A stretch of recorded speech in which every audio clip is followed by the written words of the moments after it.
Okay, I guess we can start. Time is running out quite fast. Yes, Kelechi, welcome.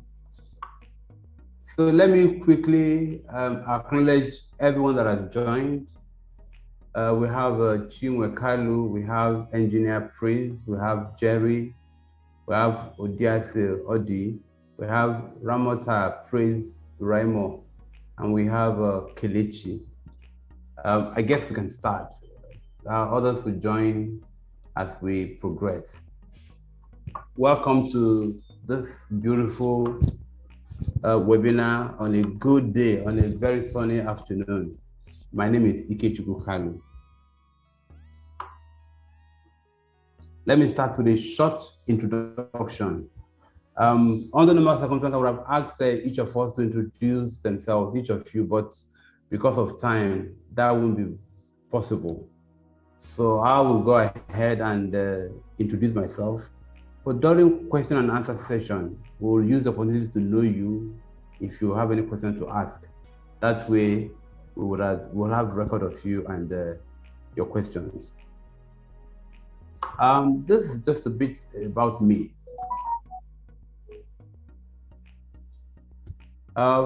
This lovely, fine-looking gentleman, Ikechukwu Kalu, is an experienced value creation consultant. I'm a C-level marketing, business development, and customer service professional. And I have decent experience from manufacturing to telecommunications and financial services. I've worked in Guinness, I've worked in MTN, in Airtel, in Etisalat, in FCMB, and then EcoBank. I currently function as the lead consultant and CEO at Customer Passion Point Limited, which is the company that is organizing this webinar. And I'm the lead facilitator. I facilitate the programs that we run as part of CPPL training programs. But I also lecture at Panatang University and at Lagos Business School. I take the regular courses and the MBA classes. I'm a fellow of the Charities of Marketing of London. And I'm also a member of the National Institute of Marketing of Nigeria. But more interestingly is the bit about my experience that cuts across industries. And I think that is what will come really handy as we discuss this afternoon. And I want you to be open. Jot down, make notes, write down things that hit you, that occur to you. And when you have the opportunity to ask your questions, if there are any areas you need clarification, I'll be glad to provide more information. Let me also remind us that usually a customer service training program would last a whole day, 2 days, and at times it's a whole week. So the length and breadth of customer service is quite wide. But what we're going to do today is to find a way to touch on the things that are germane, as it were, things that are necessary for every one of us to understand, even before you go for a full course.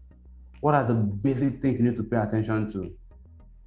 So today, the agenda I have is to ensure that we're able to refresh our minds on who the customer is, and then discuss some of the critical issues around customer service. If we achieve this, I will be very happy. Secondly, I want us to be able to learn some strategies that will help us, manage our customers better.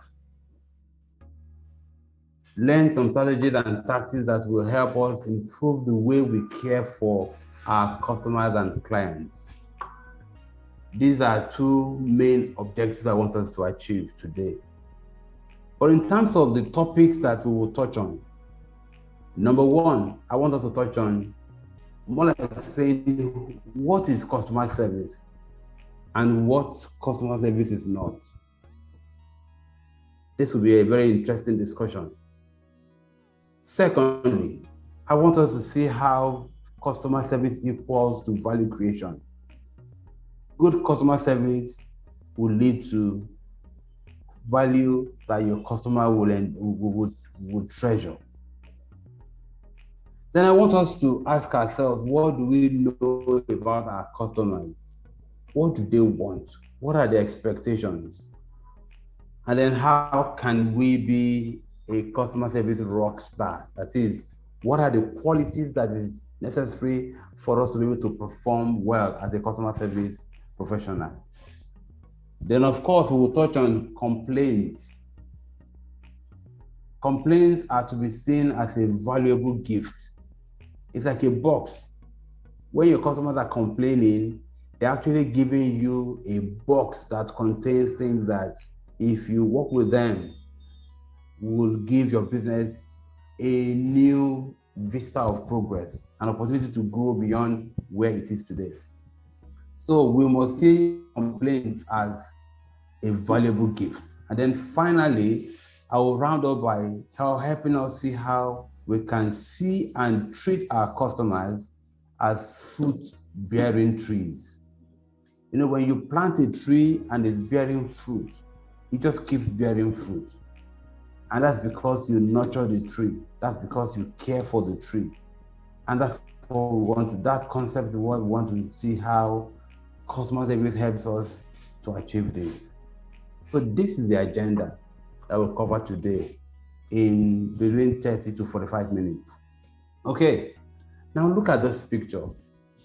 It's a picture of two people. Obviously, one person is aggrieved and is taking his aggression to another level. Is this customer service? This is not, the answer is no. Customer service is not about bullying. Customer service is not about trying to make your point at all costs. Customer service goes beyond all of this. In fact, customer service is ensuring that this never happens. Between you and your customer, you don't ever get aggressive to the point that you want to fight your customer, or you don't ever allow your customer get so angry that he wants to fight with you. This is not customer service. The reverse of this is what customer service is. It's about caring for one another, caring for your customers. It's about understanding who they are and what they need and why they've come to you. It's about making them feel comfortable being in your environment. That is what customer service is about. So let's get into some kind of definitions. What is customer service? Number one, customer service is about building good relationship with your customers and clients. As this may sound, just think about the word relationship and qualify it and make it good. When you build good relationship with your customers, you can imagine the impact it will have on your business. So customer service is about building good relationship. Secondly, customer service is about providing guidance. You know your business better than your customer. You know your product and your service is better than your customer. So you are in a better position to guide your customer, to provide guidance, to provide them knowledge, to provide them support that they may require at any point in time, either in terms of understanding your product, or in terms of how to use your product, or in terms of what to do and what not to do with the product. This is customer service. It's about the guidance. It's about the knowledge. It's about the support that you provide your customer as part of their relationship with you. And then the third point I want you to also focus on is the fact that customer service is a set of positive activities. Because it's not just what you say. You know, you can have the plaque at your reception that we value our customers. We believe in customer service. It doesn't end there. Customer service requires doing certain activities. One thing leads to another. So we're saying that customer service are those activities that we do to help our business communicate with honesty and intent with our customers. Every action you take that will help your customer understand your business better is part of customer service. And that's why we will say customer service is about caring for your customer. So these are 3 examples of how you may want to describe customer service. Building good relationship with your customers, providing guidance, knowledge, and support to your customers, and then ensuring that there are specific activities you carry out. At times, it's a phone call to find out how are they doing. At times, it's in the fact that you provide them with knowledge, industry knowledge about what they are reading to you on. At times, it's about the way you handle issues that come up during your transaction with them. All of this is what customer service is about. It's about how you care for your customers. So what is not customer service? Number 1, your sales activities are not customer service. Any sales activity that is geared towards making your customer to buy. I call you up to say, come and buy, come and buy, come and buy. That is not customer, that is selling. I'm selling to you. Okay? Any method or system to make your customer buy, when you introduce new ways to make them buy, it's all a selling activity. It is not customer service. And finally, when you attend to their complaints and their requests and complaints, that is not customer service. You're just doing your job. Okay, so customer service is that relationship building, going outside, asking them to buy, and finding out how they feel doing business with you.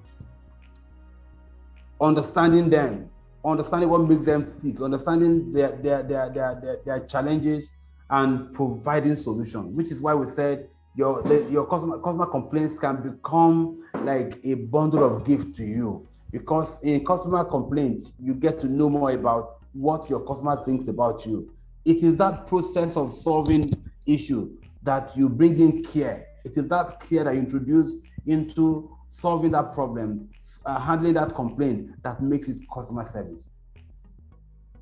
But if it's about, I bought a phone from you, for example, and the phone is not working, and I bring it back, and you take it from me, you fix it, you give it back to me, that is taking care of issues as they come up. But the care around it is what customer service is all about. So you do customer service even when there's no sales involved. You do customer service even when there is no purchases involved, no payment involved. It's the phone call, it's a visit. It's about caring for your customer, because you understand that if you build good relationship with them, they will stay with you for a much longer period. So I've put this parallel to each other so you can see that when you are just selling and selling and selling, that is not customer service. Should we sell as part of customer service? Yes, because by the time you come with a complaint and that complaint is resolved, and along the line you understand that there is even a higher version or a lower version or another complementary product that you can buy, that is sales. But the original intent is not to sell, it's to make sure that you are taken care of, that you understand us as a business, that you understand why we're in business and why we are here and why we should serve you. That is what customer service is about. Okay. So I said customer service equals value creation. So like we saw here, when you build strong relationship and you provide guidance, okay, the customer feels valued. The customer feels that he is appreciated. So we're saying here that when you do good customer service, the customer feels that there is a profitable exchange. And anytime that they do business with you, they feel comfortable because they know that there is value that they are getting. So what is value? I like the way Philip Kotler described or defined value. He says that value primarily is the putting together of the right combination of quality, service, and price. Putting together the right quality, service, and price. It's a combination. Good quality, good service, and good price. So good price is not just the amount, it's about the value that the customer thinks is exchanging for the price that you are charging. It becomes that's what makes it value. It's about the quality the customer thinks is getting. It's about the surrounding service. It's about the fact that like we define here, the guidance, the knowledge, the support that the customer thinks he gets from you. Of what use is it to buy a product you don't know how to use, or that is difficult for you to use? You buy a software, or you buy a platform, or you buy an item, you buy a car, and you can't operate it. Of what use? Because it's so complicated. So value is the right combination of the quality, the service, and the price. When you get these three together, I call it QSP. When you get the QSP right, then there is a profitable exchange of value, and the customer feels that he's appreciated.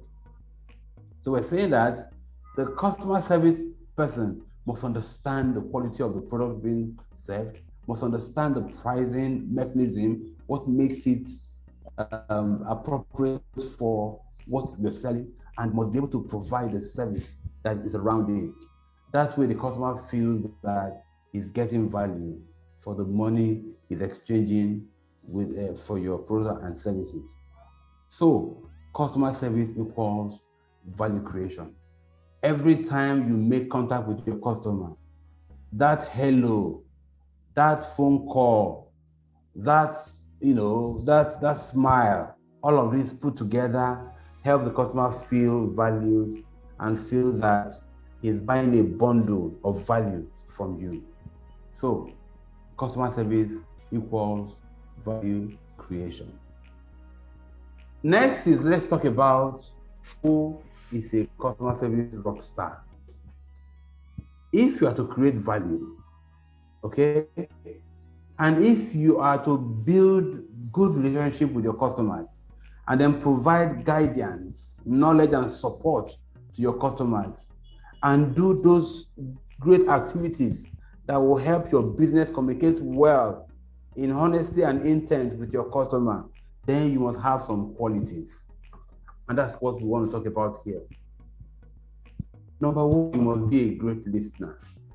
You cannot be a customer service professional if you don't listen, if you're not a great listener. Because the customer will come with all sorts, but you must be calm, you must listen carefully so you understand what the real issue is, and then you can come across as providing the necessary guidelines, the necessary guidance, or the knowledge or the support that the customer is asking for. That's number one. Number two, you must be well informed. You must know your product through and through. You must understand everything about the product so that when you are talking to your customer, when you're sharing knowledge about the product, when you're answering their queries or their questions, you're able to talk to them in a very simple but constructive way that they understand what you're talking about. You must be patient. I don't know if you have ever met an irate customer, a very angry customer. You need a lot of patience for you to be able to do good customer service, for you to be able to provide care to your customer. Don't forget, your customer is coming from an entirely different world in some cases. Imagine someone who had an issue at home before coming to the office, to your office. He's coming with all kinds of baggages. He's coming with anger. Or somebody who feels that his money has been, maybe you are a bank, or that the money has been deducted from his account wrongly. He's furious, he's angry. It will take patience for you to be able to calm that customer down and help them understand what the true position is. So you must be a good listener, You must be well informed, understand your business well. Then you must be patient. The fourth one here is that you must be solution oriented. Customer service is about value creation. It's about solving problems. It's about caring for your customers. There is a solution for every circumstance. So you must think solution. As you're listening to your customer, you're thinking, what can we do to make this customer live here happy? That's not the time to think of what should I sell to this customer. What else are we? No. It is about getting the customer to leave your environment feeling I have been attended to, I have been treated well, I feel important and special. That is what we are talking about. So customer service is about that care. And for you to deliver the care, you must be a rock star. You must be a great listener. You must be well informed. You must be patient to guide the customer, and you must be solution oriented. So, what are we saying? What does that make you? Someone who is amiable, friendly, someone who has an amiable, friendly personality, someone who has knowledge of the product and services, somebody who understands the organization very well, the way the operation runs, the processes. Because you cannot be a good customer service person, a customer rock star, if you don't understand your business well, if you don't understand how processes run, if you don't understand what it takes to deliver what your customer is asking for. So understanding of your organization's operations and processes is very important. Then you must be a good communicator. Your communication skills must be very good. Then you must be a people's person. People's skills is very important in customer service. Remember, we said it's not about selling, it's about caring. So you must have people's skills to be able to understand what they are saying, to be able to guide them appropriately, to provide solutions. You require people's skills, you require good communication skills. And then finally, complaint management is very, very important. You cannot provide care when you cannot handle complaints. You cannot handle complaints well when you are not well informed. That's how they tie together.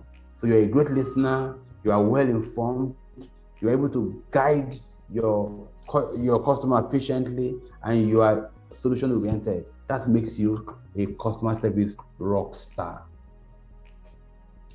Now, what are the customer generally looking for? What is the customer generally looking for? This is very important. The customer has expectations. The customer is always looking for something, okay? He doesn't just want, when a customer comes to your environment, whether it's a phone call, whether it's an online chat, whether it's via social media, the customer has some expectations. There are 5 expectations I want us to think about. And please think about it in the context of your business, the kind of business that you do. It will help you.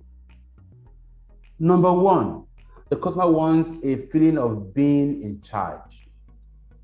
When a customer is in your environment, because he's the customer, he feels that he's the reason why you are in business, and it's very correct. He feels that he's the reason why you are paid a salary. It's very correct, because it is his patronage that keeps your business running. He comes in there, he wants to feel that he's in control. He doesn't want to be talked down at, or to be instructed around, or to be pushed around. No, he wants to feel that he's in charge, to feel that they are in control of whatever situation that they find themselves, that they are not being manipulated. The moment your customer feels being manipulated, there is a problem. So number 1 general expectation you must bear in mind is that the customer wants to feel, that he's in charge.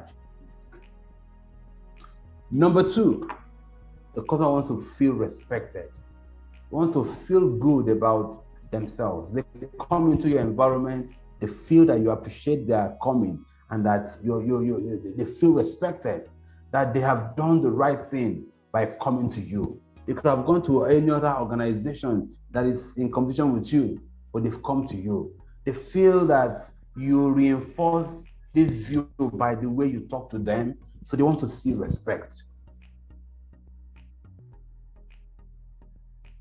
Number 3, fairness.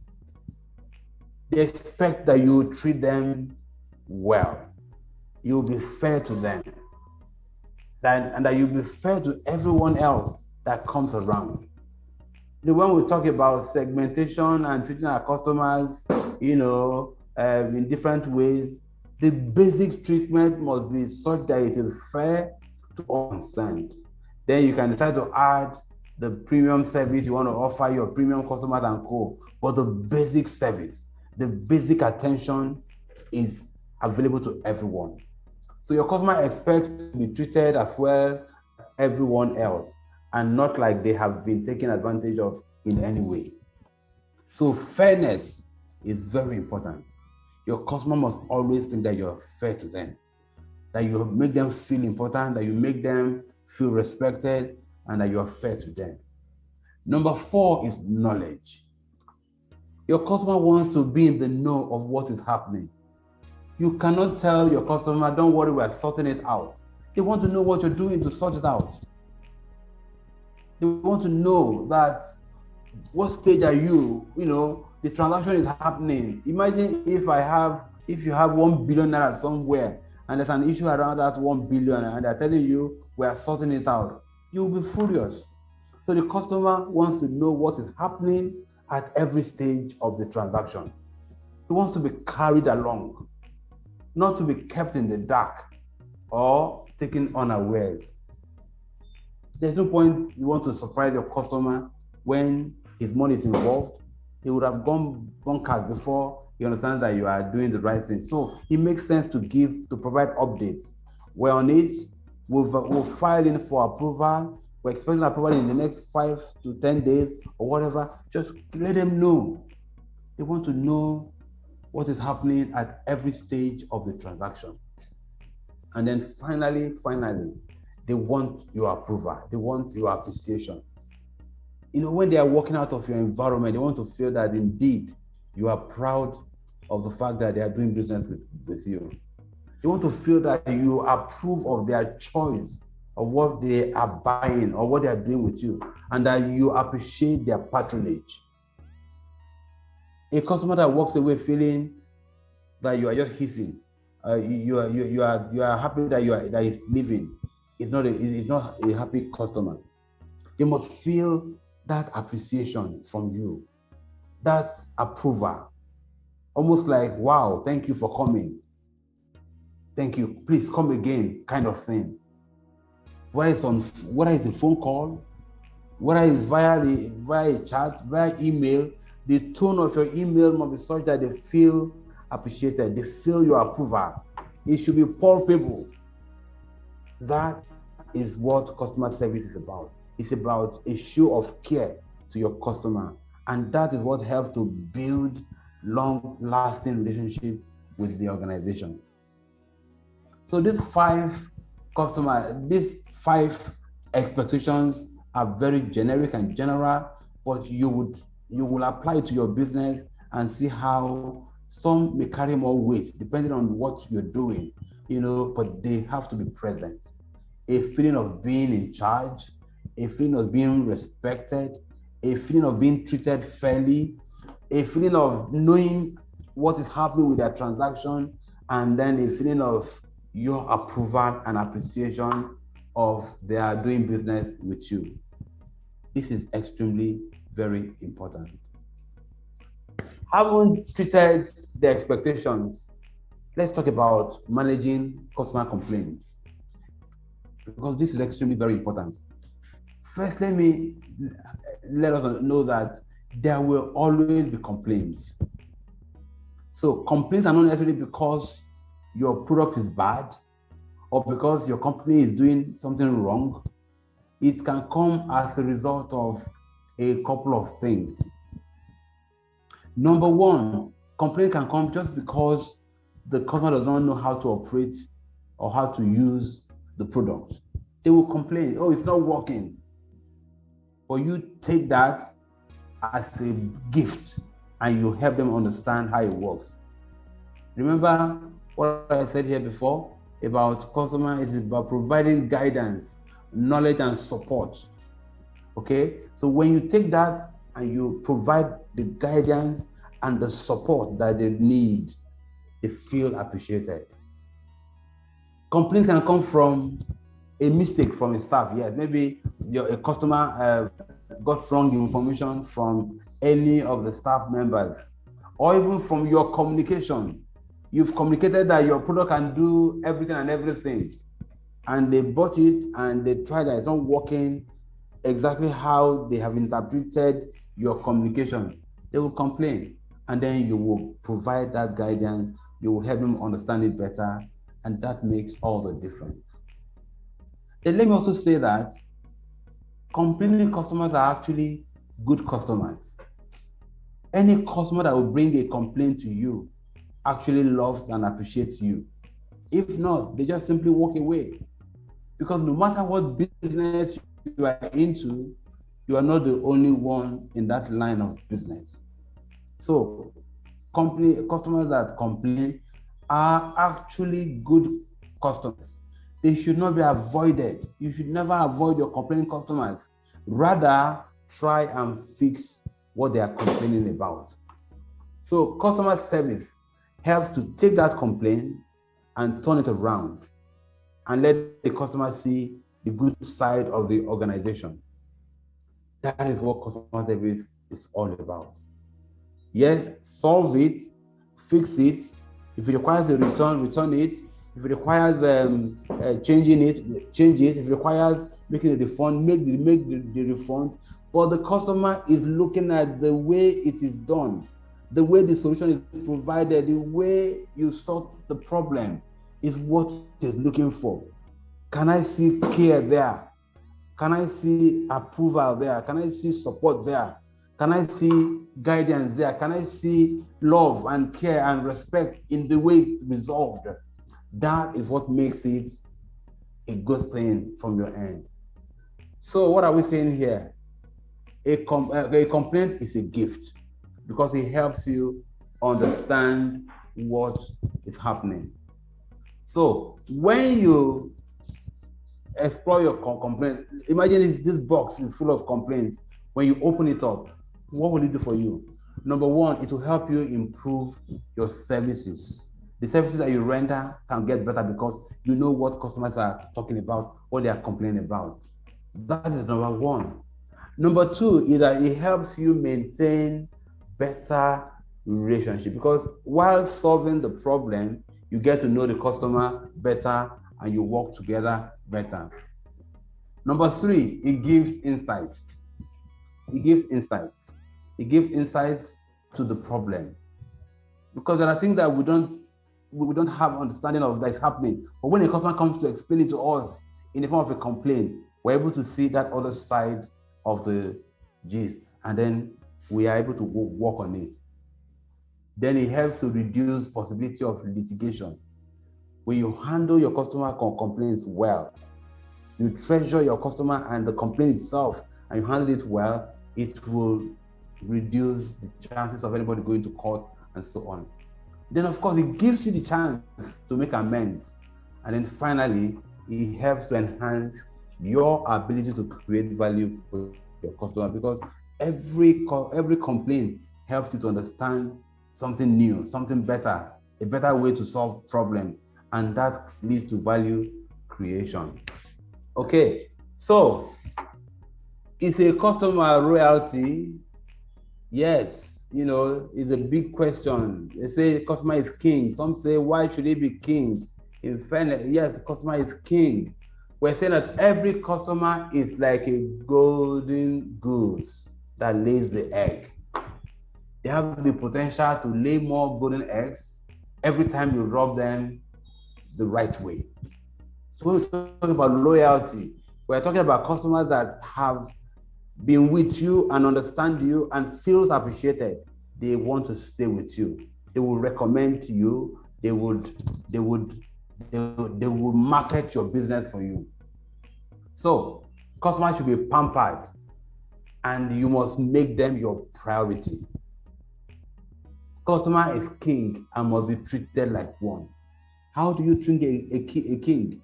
You revere a king. You respect a king. You share information with a king. You treat them fairly. You appreciate them. That is how a customer should be treated.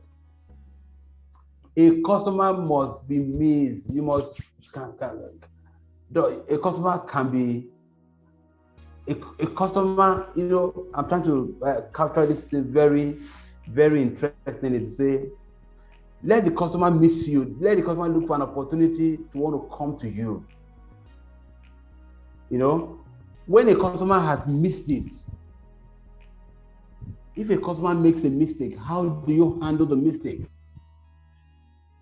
Do you put the blame on the customer and call him out? The answer is no. That can never build loyalty. We're not saying you should not state the fact the way it is, but you must handle it with care and appreciate that the customer is king. The customer is a valued partner in your relationship, and the way you handle it is very important. So he or she cannot be challenged or held accountable for false claims and accusations. You cannot hold him responsible for that. Rather, you immediately kick in and find a way to resolve the issue and and straighten the records. This is how you build loyalty. And then finally, he or she is the reason why we're in business. Please, we must understand this. And a good number of businesses are not paying attention to their customers because they don't have the right definition of who a customer is. The customer is the reason why you wake up every morning and go to the office and go to work. The customer is the reason why you have invested or that you invested in your business, so you can churn out value that they will find valuable and that they will voluntarily be willing to exchange cash or money for. He or she is the reason why we are in business. Okay, so as I conclude, this is the last slide, as it were. I want us to think about our customer as a fruit-bearing tree. When you have 2 or 3 very good customers who believe in you and your business, they will recommend more people to you, they will invite more people to your business, and so on. So that's what we mean by bearing trees, fruit-bearing trees. So we're saying here that treat your customers like fruit-bearing trees. If you do this very well, you will end up literally plucking money off the trees. It's about the care. It's about the guidance. It's about the support. It's about the respect. It's about the appreciation. If this is properly packaged and your customer gets this all the time, they feel at home with you and they will recommend you to anyone. And when they recommend you and more quality customers come on board, they too will recommend you. And that's what we mean by fruit-bearing trees. So what am I saying in effect? Don't let the customer lead the troubleshooting process. Remember, you know the solution, not your customer. Your customer doesn't know the solution. They only know the problem, but you know the solution. So you be the one to lead the discussion. Don't let your customer lead the troubleshooting. Okay? So when your customer is telling you what you should be doing, that means that you fail in our customer service. We have not done our job well. We should take the lead. As long as there's an issue, you take the lead because you understand the process better than them. You understand how your business runs. You understand how things work in your organization. You should be the one leading the discussion. So what are we saying? Be empathetic, but don't lose control of the call. At times we are busy kneeling down and begging our customer, all in the name of customer service. That is not truly correct. It's not about begging, but it's about coming across as I understand what the issue is, I know what the problem is, and we are solving it. That was why, remember we talked about the Rockstar. We said one of the quality of a good customer service person is that he must be solutions oriented. So we are to offer solutions.